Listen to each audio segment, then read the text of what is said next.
Bloomberg Audio Studios. Podcasts, radio, news. You're listening to the Bloomberg Balance of Power podcast. Catch us live weekdays at noon and 5 p.m. Eastern on Apple CarPlay and Android Auto with the Bloomberg Business app. Listen on demand wherever you get your podcasts or watch us live on YouTube.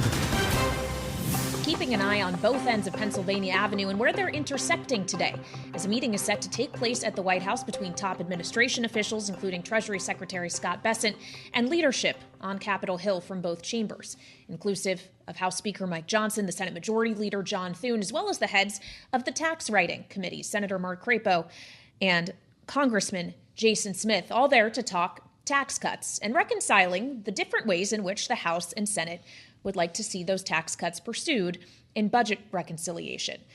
Now, we understand there's some gaps to bridge here, although the House Speaker, Mike Johnson, when talking to reporters earlier today, suggested no such gaps exist. There's no daylight between House and Senate Republicans. We are one team. I speak with Leader Thune about this constantly, and with individual members of the Senate over there. We're all united on the mission, and there's been different ideas about how to complete the mission, but I think it's all coming together now. This week will be pivotal. So let's bring it to a vote.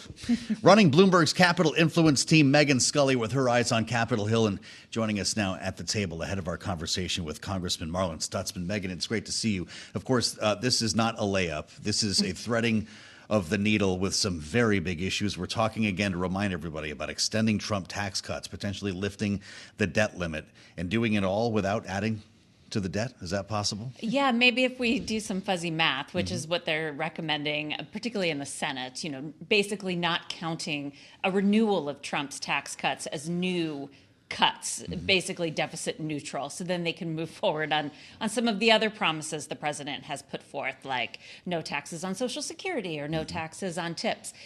We're getting into that fuzzy math period of these negotiations. And while this week will indeed be pivotal, with Congress back from a recess, it is just the beginning. I mean, we're talking about several months likely ahead in terms of negotiations between the two chambers. Even though the speaker is suggesting he wants to see a vote on this done by Memorial Day, which is going to be coming up pretty quickly in terms of legislative days. Megan, when we consider this notion that math may get fuzzy, is math required to be fuzzy if the Senate is to get what it wants, which is a permanent extension of the 2017 tax cuts rather than just an extension, which is what the House plan originally called for? So a lot of this actually will come down to the Senate parliamentarian, who is not somebody that most Americans are familiar with.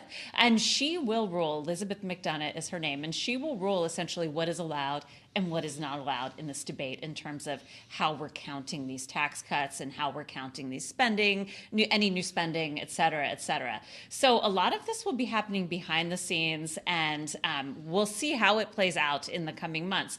But in addition to sort of the rules here, you also have divisions within the Republican Party between those who really want to move forward with deep spending cuts, including 2 entitlement programs, these deficit hawks, and then others who want to be more liberal with tax cuts. So there's going to be a lot of push and pull, not just between the House and the Senate, but between Republicans in both chambers. So what gets done, if anything, in this meeting today? Does John Thune make it clear he needs to take the wheel? I think that right now the ball is very much in the Senate court. And the Senate has been sort of in the background of this as we saw the House get it through its own budget blueprint just last month. So now it is the Senate's turn to to figure out whether they're going to move forward with what the House has passed or whether they're going to go their own way here.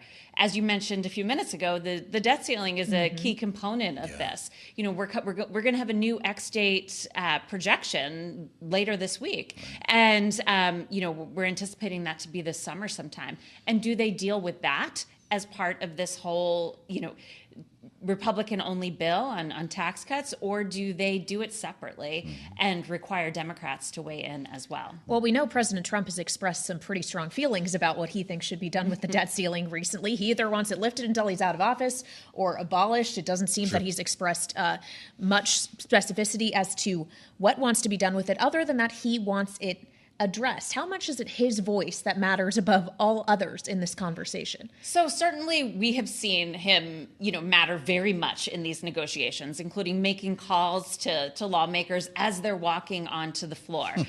We've seen him reverse votes, at the very last minute. So that is certainly central here. But for a lot of deficit hawks, the debt ceiling is persona non grata. Like, they do not want to lift it. They do not want to eradicate it. They see this as the biggest forcing function that we have to keep spending under any kind of control. So I do think that becomes much more complicated for the president. But certainly, like I said, we've seen him change hearts and minds in the Capitol in the last several months. Indeed, we have. All right, Megan Scully, who leads our Capital Influence team here at Bloomberg, thank you so much. And as we consider those deficit hawks that exist in Congress, they also exist on Wall Street. Just look at Ray Dalio, the chair of Bridgewater Associates, who, of course, has done extensive research into debt and deficits and actually shared some of that knowledge on Capitol Hill today. Yeah, I wonder what the reception was. Of course, Bridgewater Associates founder, more likely to appear on Bloomberg probably than on Capitol Hill. But to have a room full at a moment like this, to be preaching about the history of debt crises does bring us back to the complexities in paying for all of this, Kailey. Yeah, he was addressing specifically the House Budget Committee, and one of its members is joining us now here on Bloomberg TV and radio. Republican Congressman Marlin Stutzman of Indiana is back with us on Balance of Power, live from Capitol Hill. Congressman, thank you very much for your time. Can you shed some light as to what exactly Ray Dalio shared with you today? Yeah, Kailey, great to be with you again. Yeah, it was fascinating to have these outside voices, which I think is really critical to this whole deficit and debt conversation, and basically just the federal budget as a whole, and having Mr. Dalio there to answer questions and just really share his thoughts were really insightful. I mean, one of the things that I walked away with is that he's like, you got to take care of this before a recession hits, and timeline could be 2, 3, 4 years, don't know exactly when, but as I walked out with some of my staff who are younger, they said, how are we going to sleep tonight after hearing that? Because his comments are really, he's a realist, and I appreciate that. And I think that's what a lot of us on Capitol Hill in Congress should be doing right now. And, being realistic about where we're at, $36 trillion of debt, deficits out of control, and getting back to balanced budgets is critical. And he really just laid out a very thoughtful, realistic plan, not with a lot of details, but hit those high points that we should all be considering, and one of those is spending cuts. And so I think that's why the House budget is addressing that, and knowing that having these outside voices, which I think is critical to moving Congress forward and actually doing something, is very timely, and I was glad he was here today. Really interesting, Congressman. Thanks for bringing us in the room here. And I'm curious about what you said about getting ahead of the next recession. Is that because it would be impossible to pass this bill in the throes of a recession, or a bill like this will prevent one? He said that it would help prevent it. And, his plan, 3-point plan, basically was 4% spending cuts, 4% increase in revenue, and then having to lower the debt service, 1% roughly. And I think I asked him the question because when Treasury Secretary came down and visited with a group of us, he talked about how he's going to go out to those debt holders and say, hey, America's still a good place to invest. But as Mr. Dalio said, I asked him, can we restructure the debt? In business, at some point, you have the ability to go and restructure and hopefully get better terms. And his comments were not very optimistic. He said things are getting bad enough that those who have the debt would be very skeptical to restructure debt. And so I think that's why all of us, Republicans and Democrats, need to realize that this debt is becoming a crisis here in the next 3 to 5 years, and maybe sooner. So we have to address it today. Well, and something that does need to be addressed in at least the next few months, and we'll get a specific ex-state estimate from the Congressional Budget Office tomorrow, Congressman, is the debt ceiling, which it could impact the way in which the U.S. is seen as creditworthy, if there is still full faith in the United States credit or not. Obviously, in the House bill, the debt ceiling increase is included. Do you believe the Senate ultimately will come around to that and include it in its own package, or is this going to have to be dealt with separately? Well, I was interested in what Megan was reporting before I came on, and I think, from what we feel here in the House is that keeping this one big, beautiful bill, as President Trump likes to call it, is really the way forward. We address the debt ceiling, we address spending cuts, we address the tax policy, and as the committees of jurisdiction start working through all of that, I think that's going to be the path forward. We're going to have to jump on this, jump together as Republicans, because I don't think we're going to get very much help from Democrats. But kind of back to Mr. Dalio's comments, is that we do have to have spending cuts. We do have to see increase in revenue, but there's ways of doing that. I think tariffs is a short-term solution to increase in revenues. A growing economy will obviously help with that. Then also if we can somehow see lower interest rates to move forward on a budget package that I think addresses all of those. And so I hope the Senate will seriously consider the House package, because I think anything else short of that in the House is going to, if the Senate passes something else, I think it's going to be very difficult to pass in the House. Congressman, when you were a state lawmaker in Indiana, you helped Governor Mitch Daniels eliminate $1 billion deficit. There was no DOGE and there were no tariffs to provide revenue, but you did it without raising taxes. Can't you bring a lesson from that experience to this debate? How did you do it? Yeah, well, first of all, Mitch Daniels was Doge before it was cool. He was known as the Blade, if you remember, when he was OMB director, and Governor Daniels really turned Indiana around in a way that has set us on a very strong path going forward fiscally. Balanced budgets, we haven't seen deficits in Indiana for years. We actually are seeing a growing population, a great place to do business. And so I tell that story over and over. And we had a tight majority in 2005 when Governor Daniels came into office. And we passed a budget that would give him 2 years to balance, but he, of course, did it in 1 year. But that's the type of leadership Governor Daniels was, and I think that's the type of leadership we have with President Trump. He's talking about balanced budgets. DOGE is giving Congress this insight that we have needed for many years to get actually closer to the action, to see where spending is going and where we can do better in appropriating and authorizing. So I think that that experience is going to be very helpful. And I see this freshman class as the type of class that's here to make those hard votes, to cast those hard votes, but also making sure that we put America on the right course for success and prosperity. Well, and as you previously mentioned, Congressman, the president obviously thinks one way to do that is to enact tariffs on our trading partners, obviously looking ahead to next week, which he says will bring Liberation Day, April 2nd, reciprocal tariffs. But now he's talking about carve-outs or exemptions for some countries. He says auto tariffs may be coming in the coming days. Do you feel you can give businesses and consumers in your district in Indiana clarity as to what Liberation Day will actually bring and what will come after it? Yeah, that's a great question. A lot of, mixed reactions, talking with the steel industry, the tariffs are good for the steel industry. Talking with the ag community, it's a mixed bag there. But I think at the end of the day, what I hear from my constituents in the ag sector and manufacturing sector is that there's trust in Trump that he's going to settle this in the long run. And they know that it's going to take a little bit of time.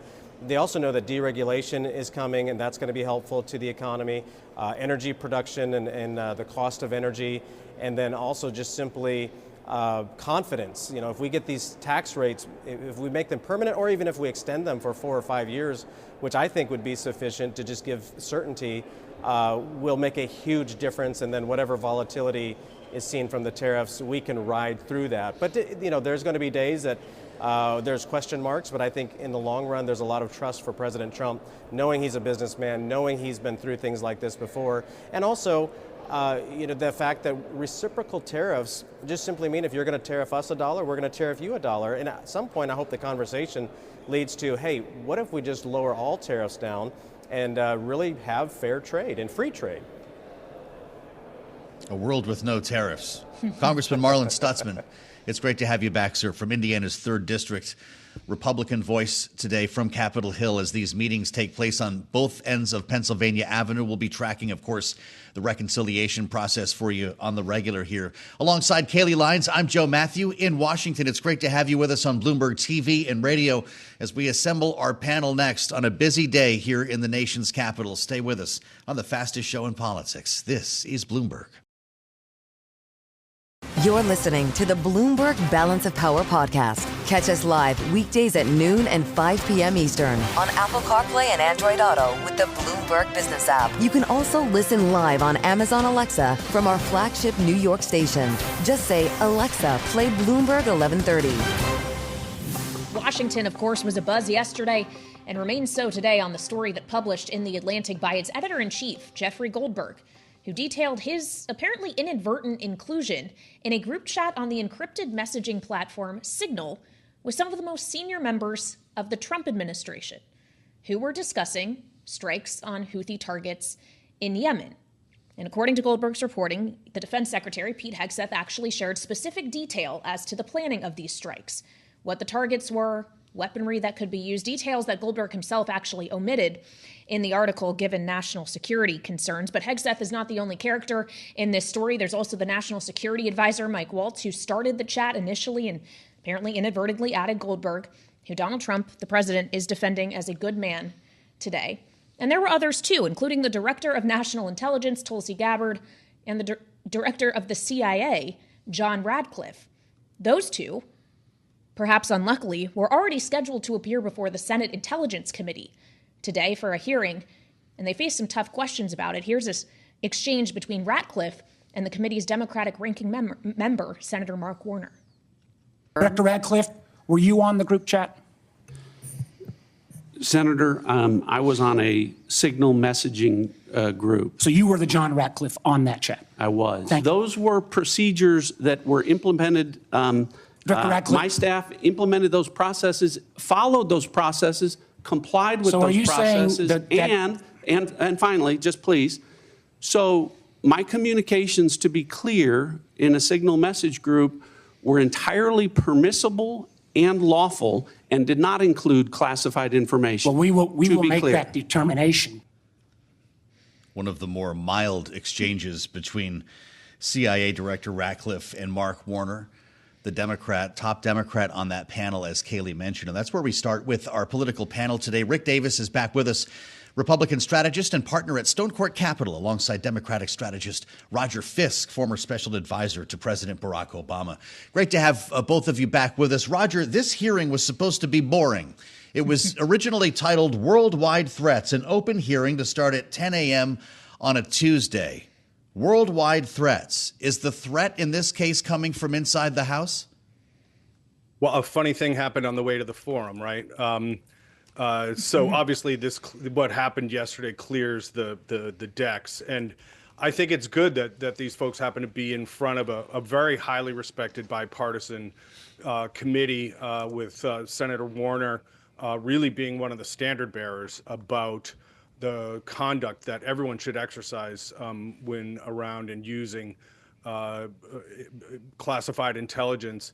The fact that this Signal can't be downloaded and installed on government phones. So walking into this conversation, we have to acknowledge that these are all these individuals doing this work on their private phones, which is a source of concern. And then the fact that no one took the time to go through and ensure that as soon as that chain became at all detailed, that the logical thing to do would be to say, let's all get on a video conference so that we can talk in a secure environment. That's basically the earliest trigger. As soon as it becomes any kind of a detailed conversation, is to get on a secure video conference. And that didn't happen. And unfortunately, I think it's part of a pattern that we've seen from the administration. But to Senator Warner's point, we'll see how this plays out. Well, and to seeing how this plays out, obviously the members of the committee, Rick, can ask their questions in however flamboyant a manner they would like to, get the answers from Gabbard and Ratcliffe on tape, make as much noise as they can about this. But in terms of actual ramification, is the only person who can cause a head to roll because of this President Trump? Because his indication right now is that he thinks Mike Waltz, who created the group chat, made a mistake, but is a good man. Doesn't seem to be pushing for a resignation or anything like that. Yeah, it's pretty clear that they don't want to upset the apple cart with their senior leadership. And I can understand that. But at the end of the day, somebody ultimately was responsible for this, whether it's a cabinet member or a committee staff in DOD or the National Security Council. I think every one of them probably should be looking at their procedures because, these intelligence seals have been broken, right? I mean, did nobody in the DNI's office say, hey, maybe you shouldn't be talking about this kind of stuff on a Signal chat? Same with all the other agencies. I just think everybody's, sort of situational alertness needs to be reminded that they're handling highly sensitive classified information. And I can't imagine how naming a intelligence official who is, it's against the law to describe them as a CIA operative is not classified. And that's one of the things that was in the communication.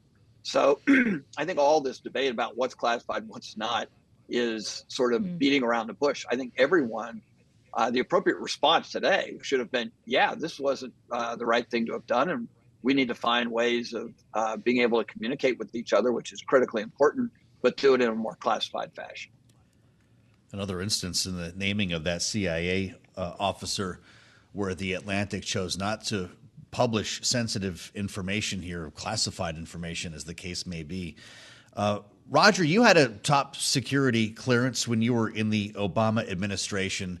You have a sense of the gravity here, and I'm wondering if we can tug on your other area of expertise, and that's political communications. From a crisis communications standpoint, what is the White House to do here? Do you just duck and cover, let it blow over? Or to Kailey's point, does Donald Trump need a scalp? The answer could very well be yes to all of those things. I subscribe to the idea of tell it all, tell it quick. Something as serious as national security, and frankly, any time the list of individuals that are on that chat are having it's classified.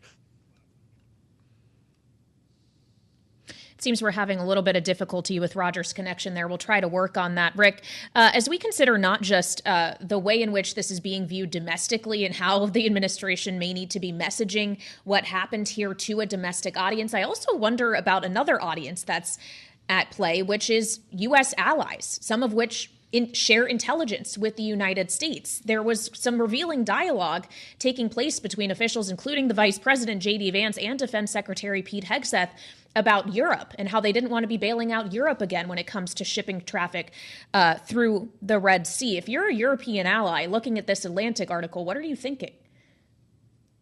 Well, their red flags have been up for quite some time. Look, I mean, the administration does carry a burden. I mean, Donald Trump was under indictment for misuse of classified information, in his post-presidency. And so it wouldn't surprise anybody that we would have a problem like this, since the leader of the team, the President of the United States, took a relatively cavalier attitude toward our nation's secrets. So, look, all of this flows down. There's a thing called the Five Eyes, which are our five closest partners, and we share intelligence with them in order to be able to prepare for any contingency. And there has been discussions as to whether or not our cozying up relationship with Russia right now is going to precipitate a pullback from the normal course of business that the Five Eyes conducts by sharing that kind of sensitive information. So we hope not, because that's what helps keep the country safe and the world safe. Hey, Roger, we got a statement from the White House a little bit earlier. It doesn't mention Signal. The subject line, Trump administration's actions made Houthi terrorists pay. Remembering, it was the battle plans, the attack plans against Yemen that were being discussed in this Signal chat. It says Democrats and their media allies have seemingly forgotten President Trump successfully killed terrorists. who have targeted U.S. troops and disrupted the most consequential shipping routes in the world. And then the text goes bold, Roger. This is a coordinated effort to distract from the successful actions taken by the president, his administration, to make America's enemies pay and keep Americans safe. Is this an effective line of response? Apparently an impossibly coordinated attempt. If we got all those folks to get on a Signal chat and then leak it. To build on Rick's excellent point, we have to put ourselves in the minds of an Australia or a Germany or a France or a Canada. And we have to also remember that the current president in his first administration said that he could declassify things just by thinking about them. So if you have actionable intelligence specifically relevant to Russia, and when you asked Rick about whether or not we're seeing some of our allies pull back, you've got to think that your sources, your methods are all going to be potentially compromised if you share that intelligence with the United States of America right now.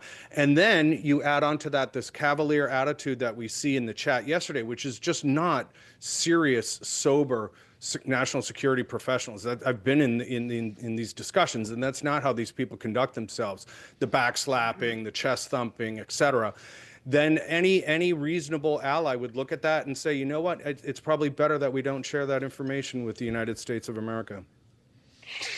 Well, and just finally, Rick, we have about 90 seconds left here on the background of some of these individuals, like, for example, Pete Hegseth, who as defense secretary is actually the one who reportedly shared the plans for Yemen. He was not a government official prior to assuming that position. He served in the military, yes, but he was also a Fox News host. How much is the kind of inexperience of the typical workings of bureaucracy and security protocol at play here?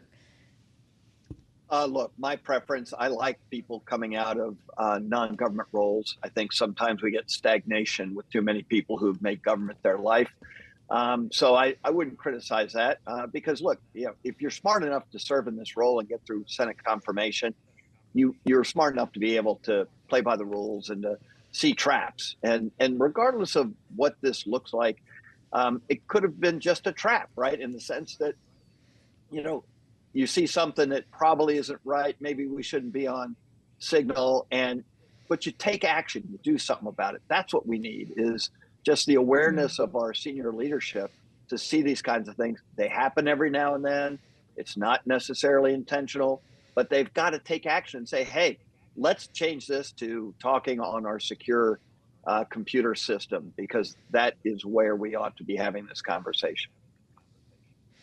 All right. Well, we appreciate this conversation with our political panel here on Balance of Power. Rick Davis and Roger Fisk with us today. And we still have much more ahead as we turn to a partial ceasefire agreement between Russia and Ukraine. Differences, though, on the timeline. And we'll get into that next here on Bloomberg TV and radio. You're listening to the Bloomberg Balance of Power podcast. Catch us live weekdays at noon and 5 p.m. Eastern on Apple CarPlay and Android Auto with the Bloomberg Business app. Listen on demand wherever you get your podcasts or watch us live on YouTube. We broke the news shortly after 12 p.m. Eastern Time. News from Ukraine agreeing to a ceasefire in the Black Sea and now implementing, at least according to President Zelensky, a partial energy infrastructure ceasefire. Kailey, these were two components that we had talked about quite a bit on the road to finding a lasting peace agreement in Ukraine. But we're getting some confusing messaging out of Moscow, making us wonder if the Kremlin and Kyiv are actually on the same page. Yeah, or if the U.S. is also on that page with the two of them, as they are acting as the mediator here. The Kremlin suggesting that Russia and the U.S. have further discussions to have about the actual implementation of the energy infrastructure ceasefire, and that when it comes to the Black Sea agreement, which they said they did make, it's contingent on the relaxation of sanctions, specifically on financial institutions that deal with Russian agricultural export. So is the deal done or not? And what is the actual timeline here, or the questions that we have? Yeah, the more we learn, the more questions we have. We explored some of this gray area on the late edition of Balance of Power yesterday with Ukraine's ambassador to the U.S., Oksana Markarova. We will see with Russia. They have to show it not only by words, but with their deeds. We heard from President Trump on a potential minerals deal with Ukraine. Just about completed. We'll be signing it soon, he said. Are you really that far along? Well, as the former Minister of Finance and during my 4 years as an ambassador, I always pushed for bigger cooperation between U.S. and Ukraine. Mm-hmm. And there are many areas we can do that. I mean, mineral deals is one of them, energy, infrastructure, innovations and engineering. Everywhere, all the sectors where Ukraine can be a solution to so many global problems and where we together can actually add to security and to prosperity of both of our countries. So our first Vice Prime Minister and Secretary Bessent are in active discussions. And the more we can do together on the economic and investment front, the better for both of our countries. Of course, peace is something that is on everyone's mind. We need for Russia to stop this aggression, and we need to return to peace. But there is a lot we can do together. Well, you mentioned energy there. Is it going to stop at just the minerals deal? Because we now have the administration floating ideas around controlling Ukrainian nuclear power plants, for example, having an ownership role to play. Can you shed some light on those conversations? Well, again, as I said, there are many industries where we can cooperate. And Ukraine energy is one of the top 4 or 5 industries where Ukraine, even during the war, at the beginning of this full-fledged war phase, Ukraine was exporting electricity. That's why Russia is attacking our energy, because this is one of the competitive advantages that we had. Similar with agribusiness, similar with infrastructure, and again, defense tech and everything else. We really would like to cooperate more with U.S., of course, with European partners and others, but I think there is a lot we can do with American companies. Ambassador, I just want to put a finer point on a couple of things that we've brought up with the spirit of cooperation in mind, and I understand the sentiment of that statement that you're making. But is a minerals deal about to be signed, or will more negotiations be required? And is an energy infrastructure ceasefire actually in effect? Has it been signed? Well, we are discussing it very actively. Definitely is not going to be, I think both teams are very focused on doing it and doing it pretty fast.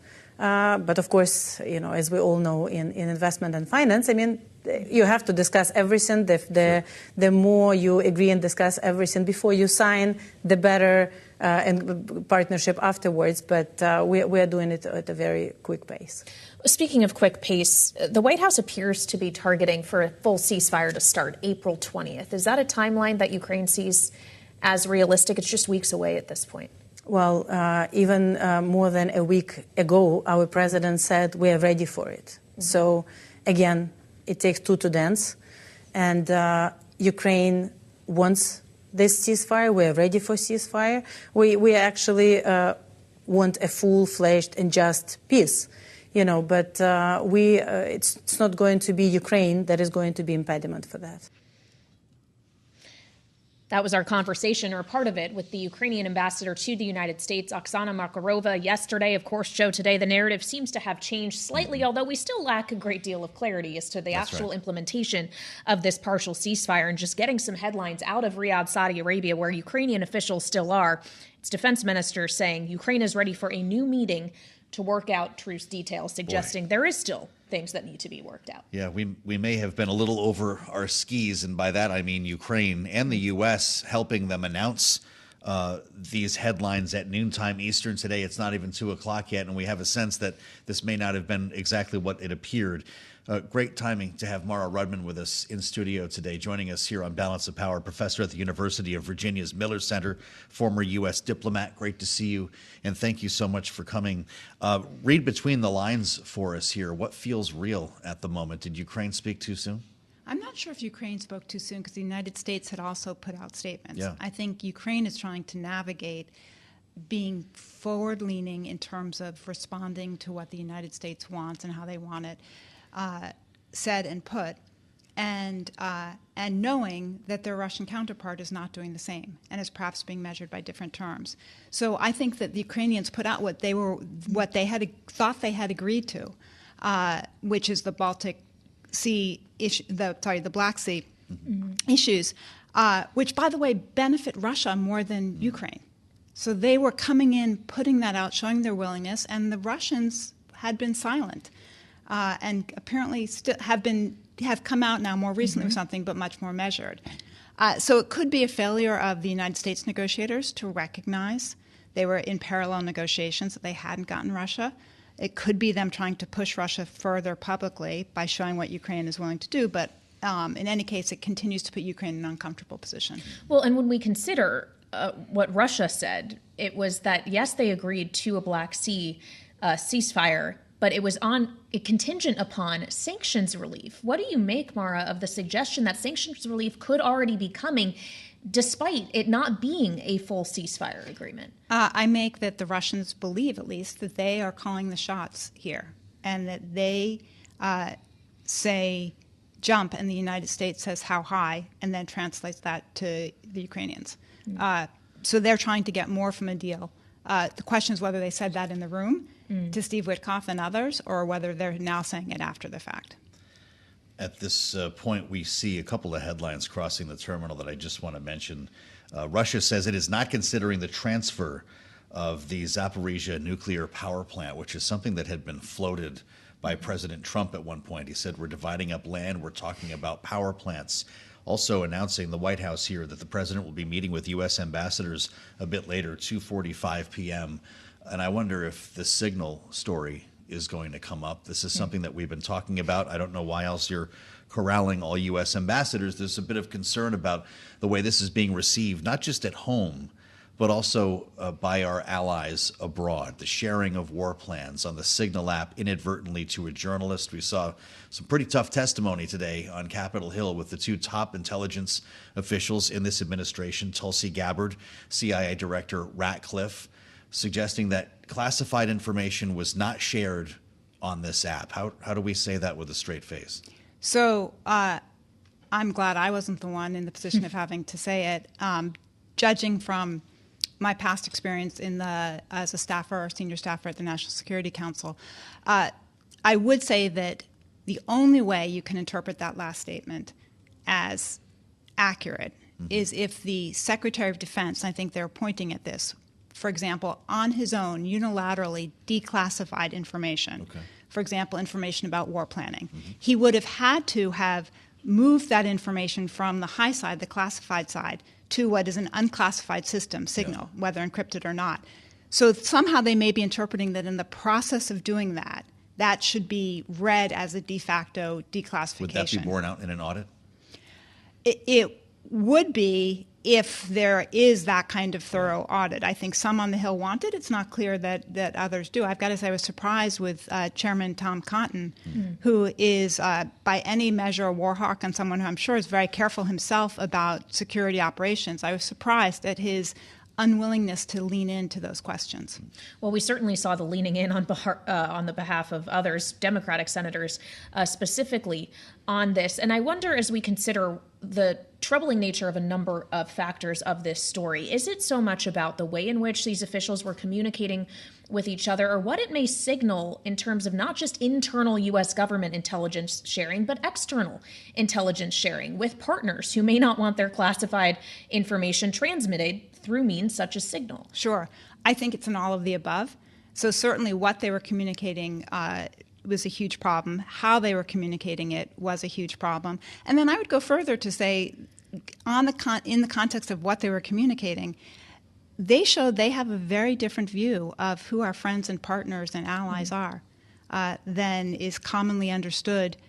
It differs from the history of the United States in terms of the importance of our relationship with Europe, of Canada, of Australia, of those who are in the Five Eyes Agreement, which is not Russia and not China. And yet, in the kinds of language they use and how they talk about things and in what they're doing on these essentially open systems. Signal is encrypted, but it's an open source means of communicating. They're showing an utter disregard for those for whom the United States has traditionally, and I would argue needs to rely in the future. Partnerships are partnerships for a reason. We got a statement from the White House earlier today. It doesn't mention Signal, but refers to a coordinated effort to distract from the successful actions taken by President Trump and his administration to make America's enemies pay and keep Americans safe. Refers to the Biden administration sitting back as a band of pirates exacted a toll system in one of the most important shipping lanes in the world. Does that give you a sense of how the White House is going to handle this? It doesn't sound like anyone's getting fired. It gives me a sense of a lack of appreciation, maybe willful lack of appreciation for the seriousness of the situation. It also, I have to say, I did not serve in the Biden administration, but I was an acute observer from the outside.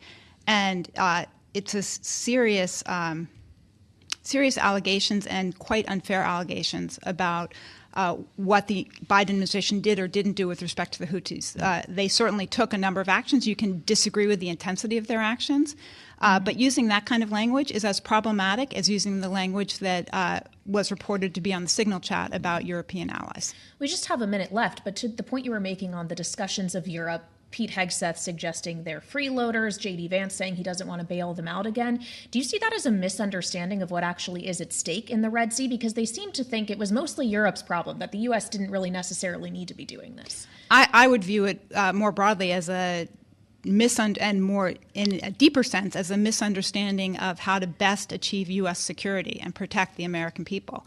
And free international shipping lanes are part of that.